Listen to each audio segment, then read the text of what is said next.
Welcome back to my channel. आज मैं Samsung S22 ultra dead repair करने वाला हूँ। डेड रिपेयर करने से पहले इसको सबसे पहले चार्जिंग लगा के चेक कर लेते हैं कि ये फ़ोन चालू हो रहा है या नहीं हो रहा है। अभी जैसा चार्जिंग लगाए हैं तो अभी कुछ भी नहीं आ रहा है। फिर उसके बाद केबल चेंज करके भी चेक कर लेते हैं एक बार कि हमारा शायद ये केबल का प्रॉब्लम ना हो, तो इसके लिए दूसरा केबल लगा के भी चेक कर लेते हैं। दूसरा केबल लगाने के बाद भी सेम कंडीशन में है ये फ़ोन। उसके बाद इस फ़ोन को ओपन कर लेते हैं। ओपन करने के लिए बैक पैनल को हीट करना पड़ेगा। बैक पैनल हीट करने के लिए इसको टेम्परेचर रखेंगे 200 और ईयर के रख देंगे 100 पे। उसके बाद इसको धीरे धीरे हीट करेंगे। हीट करने के बाद इसको ब्लेड से थोड़ा सा उठा के यहाँ पर 530 या थिनर की मदद से इसको ओपन कर लेंगे।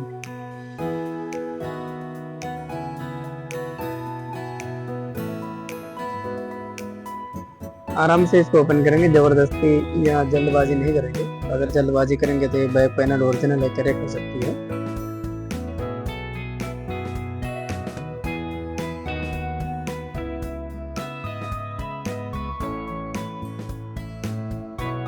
धीरे धीरे ओपन कर लिया इस बैक पैनल को।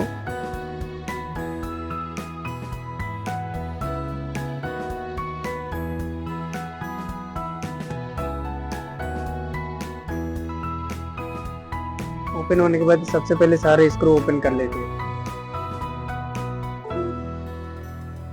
स्क्रू को खोलने के बाद इसके बोर्ड को बाहर निकालना है। और एक चीज़ ध्यान रखना है, NFC को निकालते टाइम इसको धीरे धीरे उठाना, नहीं तो यहाँ पर डिस्प्ले की पत्ते और चार्जिंग की फ्लेक्स होती है, दोनों खराब हो सकती हैं। उसके बाद इसके कैमरे की स्क्रू खोलेंगे और सारा स्क्रू ध्यान से खोलने के बाद सबसे पहले बैटरी डिस्कनेक्ट करनी है।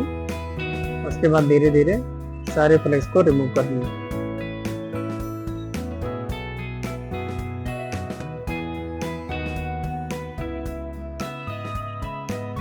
फ्लेक्स को रिमूव करते टाइम ये ध्यान रखना है कि बैटरी कनेक्ट ना हो।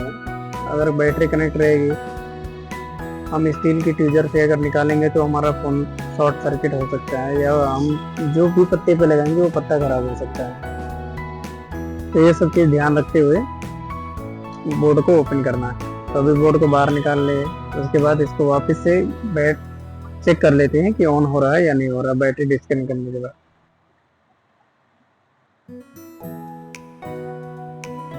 अभी पावर बटन प्रेस कर रहा हूँ, नहीं ऑन हुआ, तो फिर चार्जिंग लगा के चेक कर लेता हूँ।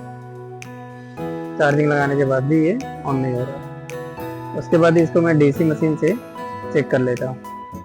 तो DC मशीन से चेक करने के लिए माइनस में ग्राउंड लगाएंगे और प्लस वाले पे रेड बटन रखेंगे। उसके बाद पावर बटन को प्रेस करेंगे। तो ये हाई बूट ले रहा है। जो DC की हाई बूट होती है 1.200 समथिंग 300 समथिंग ले रहा है। ये 1.200 300 मिली एम्पियर समथिंग के कंजप्शन कर रहा है। तो इससे मालूम पड़ रहा है कि पावर प्रेस करने पर डायरेक्ट अगर कंजप्शन हाई बूट का कर रहा है तो इसका मतलब है कि शॉर्टिंग करने के चेक करने के लिए सबसे पहले मैं BPH पे चेक कर लेता हूँ कि हमारा प्राइमरी लाइन में शॉर्ट है या सेकेंडरी लाइन में शॉर्ट है। ये दोनों चेक करने के लिए पहले चेक करता हूँ।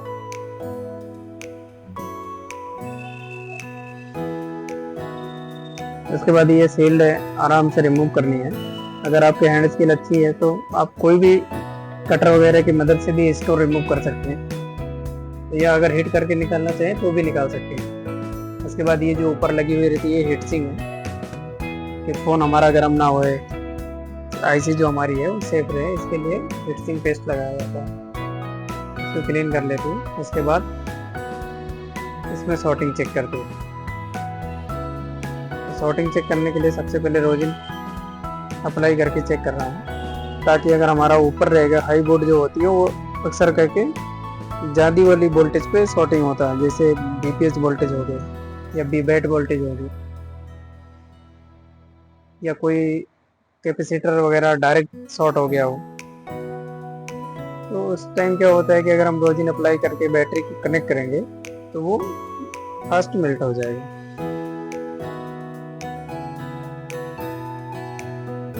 उसके बाद फिर से मैं बैटरी के प्लस पे लगा के इसके पावर बटन को प्रेस कर रहा हूँ। तो पावर बटन प्रेस करने के बाद भी यहाँ पर कोई मेल्टिंग नहीं हो रहा, लेकिन ये हाई बोर्ड पे जा रहा है। 1.200 1.3 मिली एम्पेयर समथिंग कंजप्शन करता है पावर बटन प्रेस करने के बाद। उसके बाद ये पावर प्रेस करके रखो, 2.1 मिली एम्पेयर तक का ये लेकर कंजप्शन कर रहा है। इस केस में क्या हुआ कि अभी अपर बोर्ड में तो कहीं शॉर्टिंग नहीं है सीपीयू साइड में, और नहीं तो अक्सर करके ये चार्जिंग साइड में शॉर्ट हो जाता है, तो वहाँ शॉर्टिंग तो था नहीं। उसके बाद बोर्ड को अच्छे से डायग्नोट कर लेता।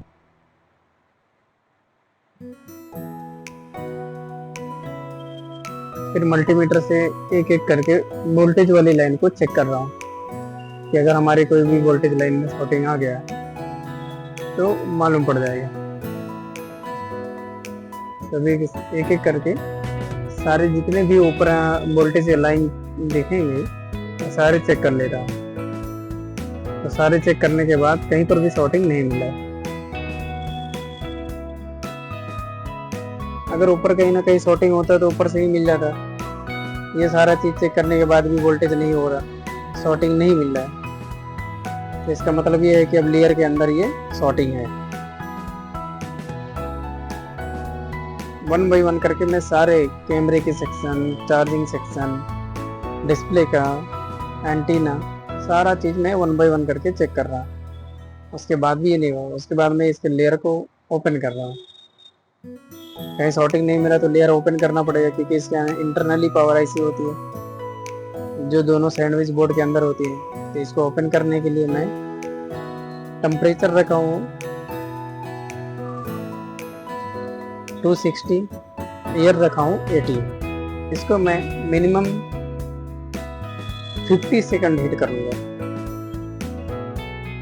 जिसको हम प्री हीट बोलते हैं। सबसे पहले प्री हीट करूंगा इस बोर्ड को। प्री हीट करने के लिए मैं 260 प्लस एयर 80 करके रखा हूँ। 50 सेकंड तक मिनिमम जब ये मैं प्री हीट कर लूँगा, उसके बाद मैं इसके टेम्परेचर बढ़ा देता हूँ। उसके बाद मैं टेम्परेचर करता हूँ 380, और इसकी टेम्परेचर की जो एयर है वो मैं रखता हूँ 80। उसको मैं 30 सेकंड तक का मिनिमम इसको हीट करता हूँ। 30 सेकंड हीट करने से क्या होता है कि जब हम 1 बाय 1 टेम्परेचर इसको देंगे तो ये हमारा कोई भी पैड डैमेज या ऐसा कुछ नहीं होता है।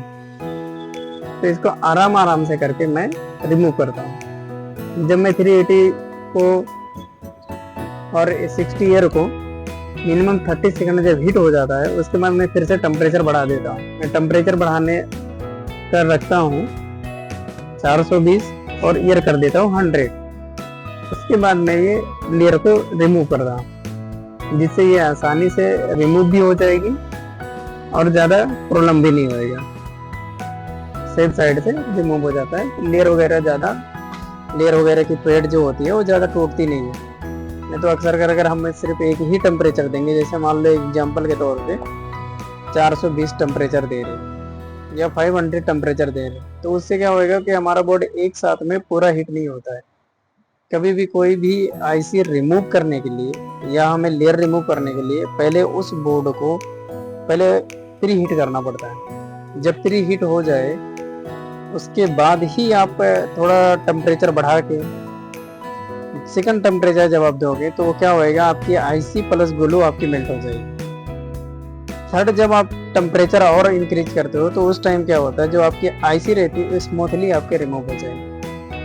10 सेकंड 20 सेकंड के अंदर वो रिमूव हो जाएगी। तो उस तरीके से मैं ये लेयर को रिमूव कर रहा हूँ।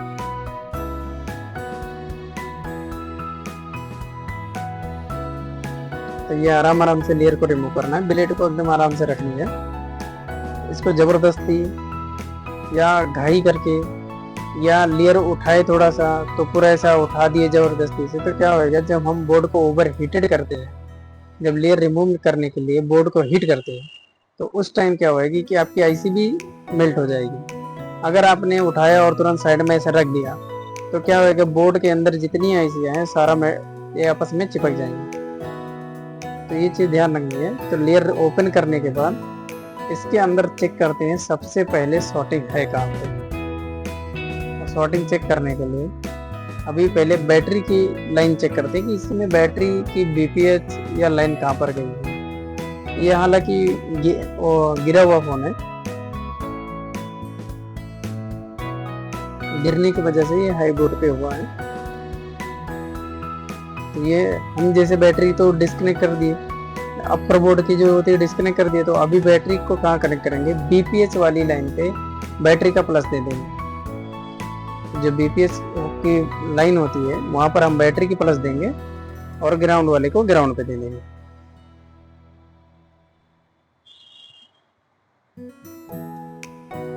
ताकि हम फोन को वापस से ऑन करके चेक कर सकें।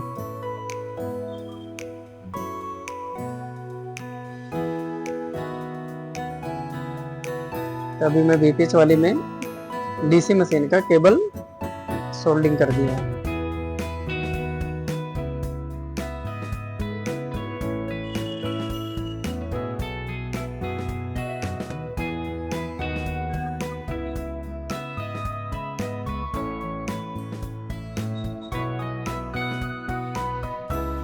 उसके बाद मैं इसके अंदर रोजिन अप्लाई कर दिया हूँ। रोजिन अप्लाई करने के बाद इसके पावर बटन को मैं प्रेस करूँगा। अब पावर बटन के प्रेस कैसे हो जाए, क्योंकि उसका पीछे दिया हुआ है, तो पावर बटन को प्रेस कर सकते हैं आसानी से।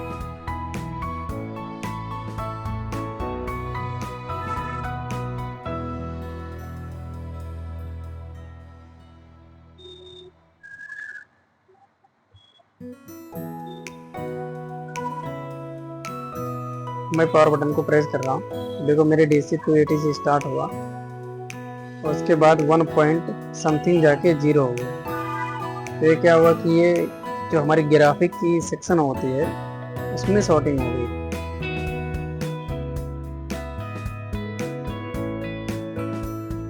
वो रिमूव कर दिए अभी, क्योंकि हमारा जो सॉर्टिंग था वो हमें मिल गया है।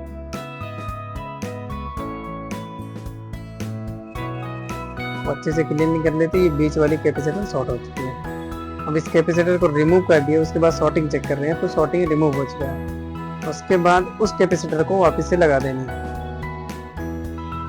जो कैपेसिटर जहाँ से हम लोग निकालेंगे वहाँ पर दूसरे कैपेसिटर लगा देंगे। उसके बाद लेयर को क्लीन करेंगे।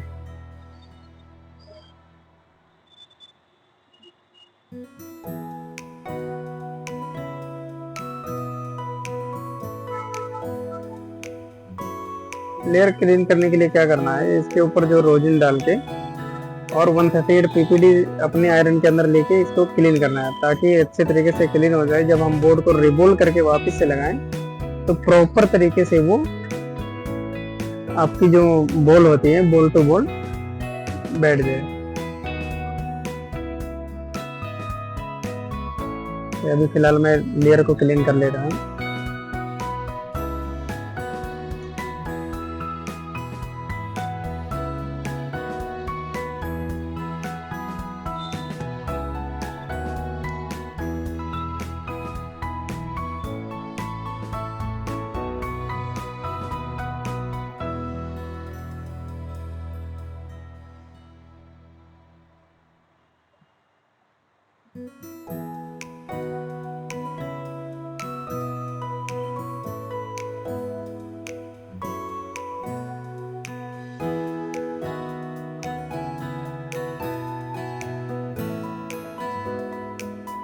आराम आराम से इसको क्लीन करनी है, क्योंकि अच्छे तरीके से इसको हम क्लीन कर लें।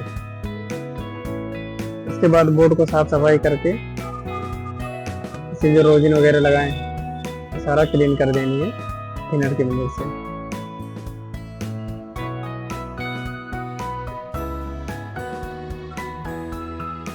जितना साफ सुथरा काम आपका रहेगा उतना अच्छी क्वालिटी से और रिपेयर होगा, ज़्यादा दिन चलेगा। अगर आप पेस्ट वगैरह PPD जितना है सारा अगर साफ सफाई से काम नहीं करेंगे तो क्या होगा, ये ज़्यादा दिन चलेगा नहीं। क्यों नहीं चलेगा कि जब आप ये फ़ोन चलने के बाद हीटिंग होएगी तो क्या अगर पेस्ट वगैरह रहते हैं तो अक्सर करके रेसिस्टेंस पैदा करते हैं, और रेसिस्टेंस पैदा करने की वजह से वो फ़ोन बार बार कुछ ना कुछ दिक्कत देते ही रहेगा। तो उससे अच्छा है कि जितना साफ सफाई हो सके उतना बेहतर से साफ सफाई से काम किया जाए, ताकि कस्टमर को भी ठीक लगे कि हाँ आपने कोई काम अच्छे से किया है। ऐसा ना हो कि पूरा रोजिन पीपीडी पेस्ट वगैरह आपके सारे बोर्ड पे पड़े हुए हैं और आप ऐसे कस्टमर को दे रहे हैं, तो कोई मतलब नहीं निकलता है ऐसे फ़ोन को रिपेयर करके।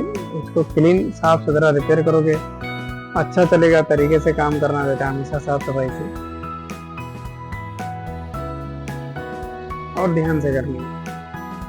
अगर ध्यान से काम नहीं करेंगे तो एक ऐसे लेयर वाली बोर्ड है, इसको बार बार सेपरेट करना आपका टाइम वेस्ट होएगा। तो उससे अच्छा है कि समझ के अच्छे से चेक करके साफ सफाई से अगर काम करेंगे तो वन टाइम में ये डन हो जाएगा, वरना बार बार आपको परेशान होना पड़ेगा इस चीज के लिए।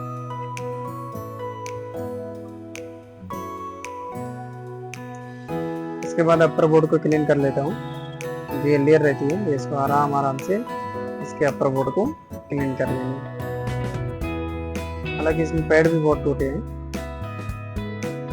पैड इसकी वजह से टूटे क्योंकि ये ड्रॉप डाउन केस में फोन आया है अपने पास।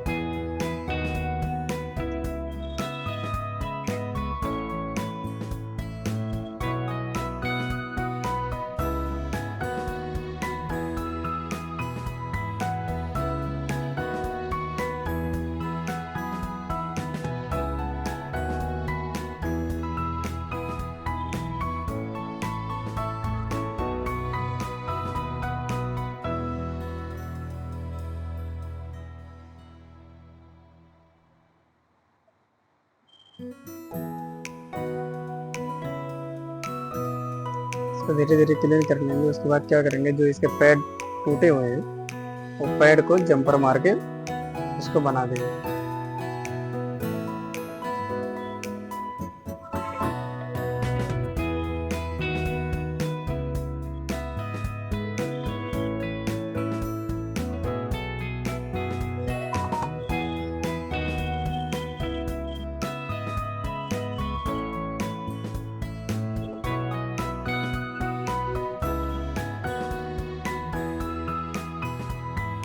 इसको आराम आराम से करेंगे, ज़्यादा अगर घाई करेंगे तो क्या होगा कि आपके पैड बार बार और टूटते जाएंगे, क्योंकि इस मॉडल के जितने भी हैं पैड वो बहुत नाजुक किस्म के बॉल की पैड होती है, तो बहुत जल्दी टूट जाते हैं। तो इसको आराम आराम से इसको क्लीन करना है। क्लीन कर डिसोल्डर मारने के बाद क्या करना है, इसको थिनर से क्लीन कर देंगे। इसके बाद इसके पैड को आपको बनाना है।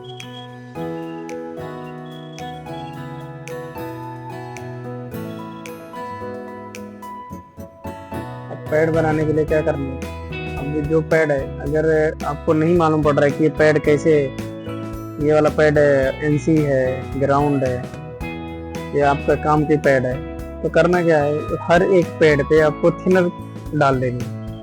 थिनर डालने से क्या रहेगा, अगर वो काम की पॉइंट रहेगी तो उसका जो उखड़ा हुआ रहेगा, जो पॉइंट डैमेज होती है उसके नीचे आपको होल दिख जाएगा, तो इससे आपको अंदाज़ा हो जाएगा कि ये आपकी पैड टूटी हुई है। जो आपकी एनसी या ग्राउंड रहेगी वो भी आराम से वो दिख जाएगा। फिर उसके बाद इसको धीरे धीरे 11 नंबर ब्लेड से स्क्रैच कर लेंगे।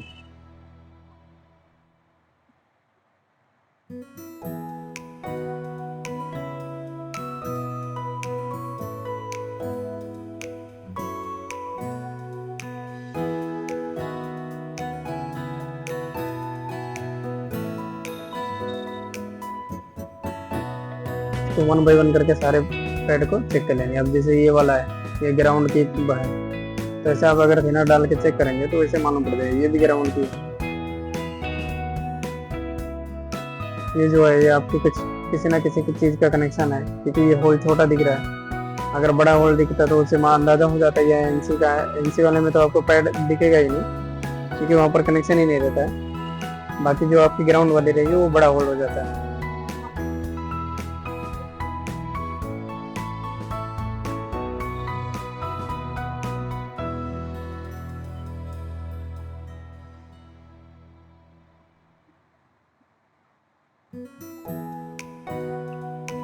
फिर डालने से क्या होता है कि इसके जो पैड है ना वो बहुत अच्छे तरीके से दिखने लगता है, क्लियर थोड़ा दिखता है माइक्रोस्कोप के अंदर।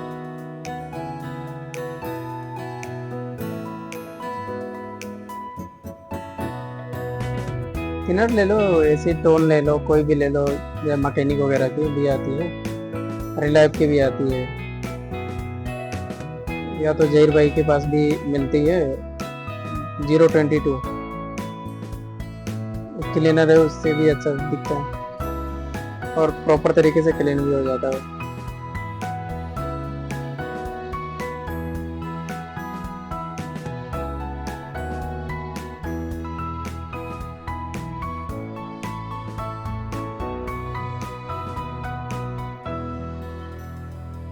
हाँ, अगर आपको क्लीनर चाहिए तो जहीर भाई का नंबर मेरे से ले लो, वहां से आपको मिल जाएगा।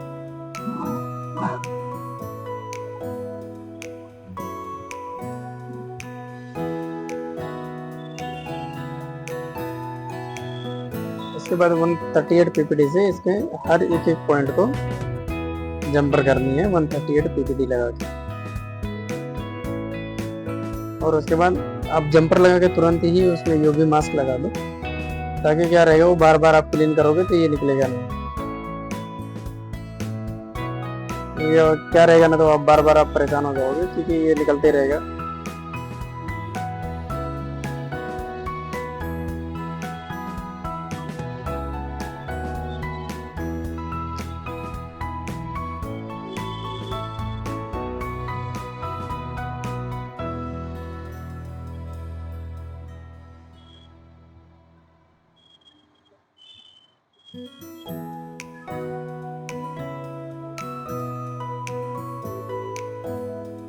अभी ये जो बड़े बड़े बॉल हैं उस पर क्या करने का, सिर्फ शोल्डर लगा के रख दो, या तो आपके स्टेंसिल से जो आपका यूनिवर्सल स्टेंसिल होता है उसमें से बॉल बना लो, वो बॉल उठा के वहाँ पर हिट मार के रख दो तो भी बन जाएगा। और जो छोटे छोटे हैं वो आपको जंपर मार के लगाने ही पड़ेंगे।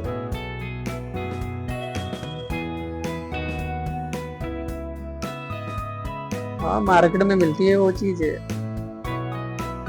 पैड मिलती है, लेकिन मुझे उतना बेहतर नहीं लगता। वो पैड मैनुअली बना लो वो अच्छा रहता है, क्योंकि उसकी जगह जो कहीं छोटी है कहीं बड़ी है, उसको लगाओ प्रॉपर तरीके से लगता नहीं है, बार बार क्या होता है रिमूव हो जाती है, नीचे पकड़े रहेगा, कभी नीचे पकड़ता नहीं है। उससे बेहतर ये है कि मैनुअली बनाओ, वो अच्छा रहेगा।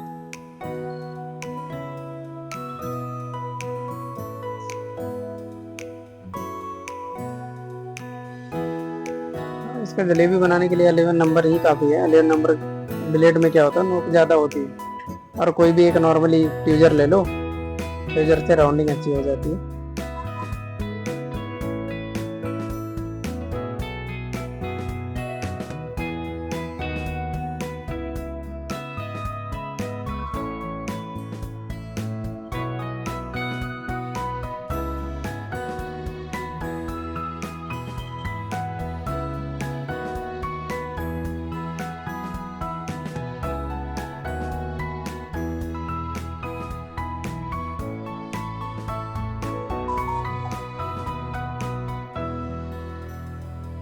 आराम से बनाना है, कोई इतना ज़्यादा घाई नहीं है इसको, कोई इतना ज़्यादा वो घाई करेंगे कोई एक आध पॉइंट छूट जाएगा, उससे क्या होगा, फिर से आपको रिवोल्ट करना पड़ेगा लेयर को।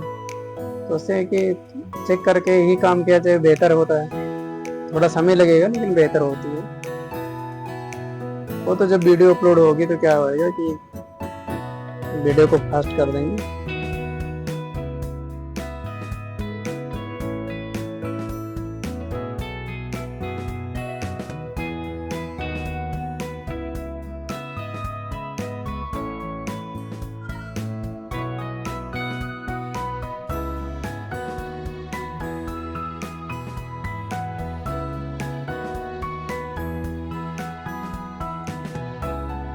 बोर्ड पर लेयर अगर सारे बॉल बनाएंगे तो उसके बाद क्या करेंगे, इसके लेयर को रिवॉल्व करते हैं। अब लेयर रिवॉल्व करने के लिए इसमें 2 पीपीडी यूज किया जाता है। अब 2 पीपीडी कौन सा है, एक 199 या 210 एक करके आता है, और तीसरी होती है 183। 183 कहाँ यूज करनी है, 210 कहाँ से यूज करना है, या 199 कहाँ यूज करना है। अगर हम दोनों लेयर निकाल लें, अगर रिंग को बाहर कर रहे हैं तो रिंग को जब बाहर करते हैं तो जब पहली वाली रिंग को इंस्टॉल करेंगे वहां पर हम लगा देते हैं 199, ताकि इससे क्या होता है कि जो हमारी लेयर होती है अगर हम ऊपर से हीट करेंगे तो उसको मेल्ट होने में टाइम लगेगा। अगर हाई डिग्री की अगर हम पीपीटी लगाएंगे, लेकिन अगर 183 नीचे लगा दिए फिर 183 से ऊपर रिवॉल्व करेंगे तो क्या होएगा, जब हम नीचे और ऊपर को रिवॉल्व करेंगे तो उस टाइम क्या होएगा, नीचे वाला मेल्ट हो जाएगा।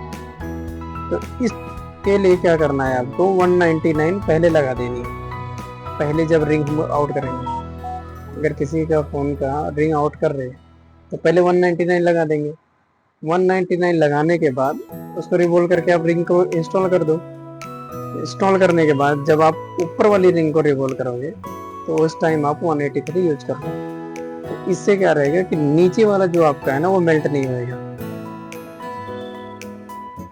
पीपीटी फिल करके इसको रिवॉल्व कर लेते हैं। और रिवॉल्व करने के लिए मिनिमम आपकी टेम्परेचर 100 प्लस होनी चाहिए अगर आपकी पीपीटी जितनी है। जैसे आपकी पीपीटी 183 है तो 283 पे करोगे तो आराम से ये रिवॉल्व हो जाएगा।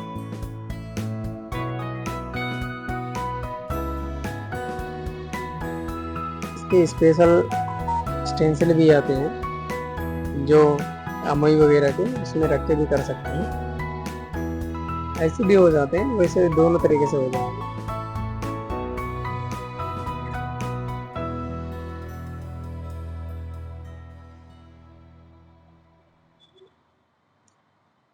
अभी हमारा सारा रिवॉल्व हो चुका है। इसके बाद पतरे को साइड कर देंगे और 1 बाई 1 करके चेक कर रहे हैं इसमें कोई ऐसा तो नहीं बोल्ट छूट गया है जो बनाना हो, या कोई बोल्ट मेल्ट हो गया हो, आपस में जॉइंट हो गया, या कोई बोल्ट बना ही ना हो, सिर्फ पीपीटी ही रखी है, तो उसको मैन्युअली एक बार फिट करके अच्छे से उसको सेट कर देंगे। पेस्ट डालने के हिट करेंगे तो क्या होगा, वो अपनी जगह पे बराबर आ जाएगी। तो क्या होता है, स्टेंसिल लगने से थोड़ा आगे पीछे बनता है वो बोल्ट।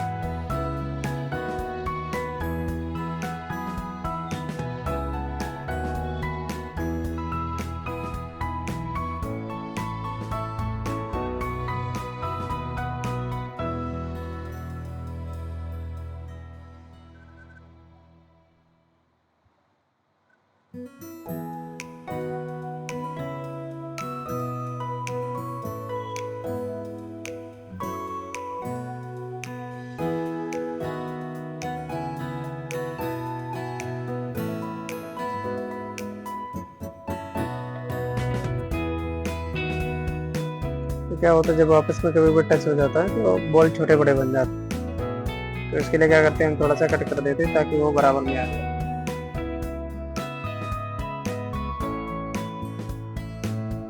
जो बॉल छोटा रहता है और जो बॉल बड़ा रहता है, बड़े वाले का कट करके छोटे वाले पे लगा देंगे। एक पॉइंट के लिए रिवॉल्व करना, फिर से क्लीन करके रिवॉल्व करना, टाइम आपका वेस्ट होएगा। तो ये बोर्ड अभी रिवॉल्व हो चुका है। इसके बाद इस बोर्ड को इंस्टॉल कर देंगे। तो बोर्ड और लेयर पे इंस्टॉल करने के लिए इसकी जो टेम्परेचर हम रखेंगे, इसको टेम्परेचर को रख देंगे 420, ताकि हाई टेम्परेचर से क्या होएगा कि फास्ट बैठ जाएगा। और टेम्परेचर देने से पहले क्या करना है, हमें बोर्ड को 1 बाई 1 करके ऐसे साइड से चेक करनी है कि कहीं से बैंड वगैरह तो नहीं हो गया। अगर कहीं बैंड वगैरह रहेगा तो क्या होगा, जब आप हिट मारोगे तो एक साइड बैठ जाएगा और दूसरी साइड उठा रहेगा। तो उसको क्या करना है, जिस तरह बैंड रहेगा उसको थोड़ा सा हल्का सा आपको सीधा कर देंगे। वो पहले ही करना है। रिवॉल्व हो गया, रिवॉल्व करने के बाद ऊपर से रख के चेक करेंगे, अगर प्रॉपर है तो ऊपर से रख के हिट मार देंगे। और हीट का टेम्परेचर रखेंगे 420, एयर रख देंगे 80, 100 रख दो तो भी चलेगा।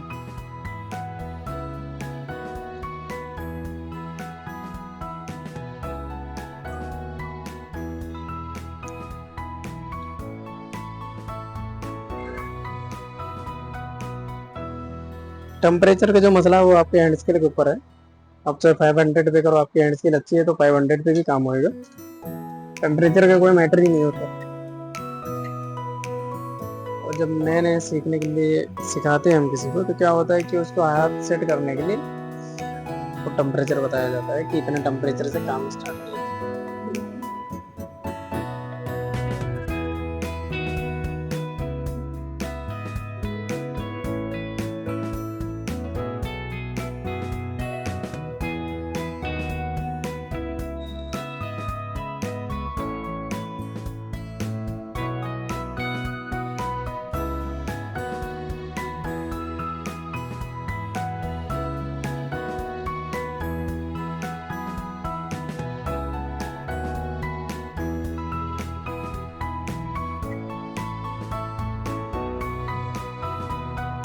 अभी हमारा बोर्ड बैठ चुका है, उसके बाद इस बोर्ड को ठंडा कर देते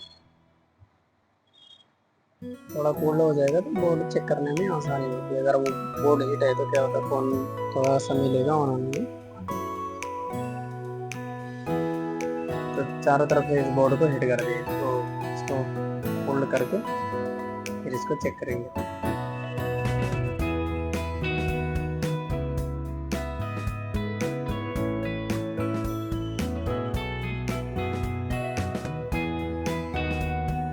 बोर्ड फिट होने के बाद अब इसको चेक करेंगे कि हमारा फोन जो है वो ऑन हुआ है या नहीं।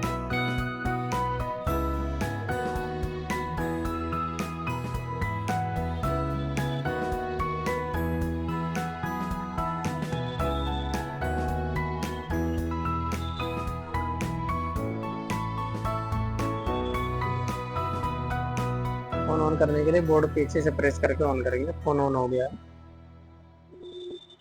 और फिर से बंद हो गया। शायद इसमें चार्जिंग नहीं है, फिर चार्जिंग लगा के चेक करेंगे।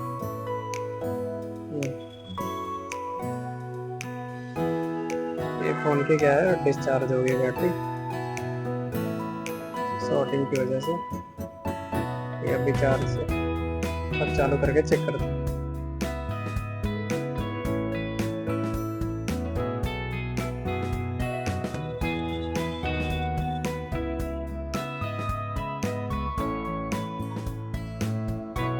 थोड़ा वेट करना पड़ेगा, थोड़ा टाइम लगता है फर्स्ट टाइम होने वाले में। ये सेकंड लॉक हो गए,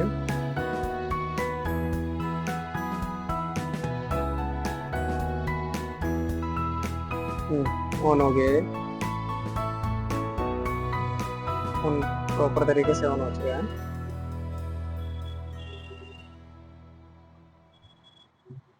टच वगैरह भी चल रहा है, इमरजेंसी कॉल भी आ रहा है, मतलब नेटवर्क वगैरह सारा ओके।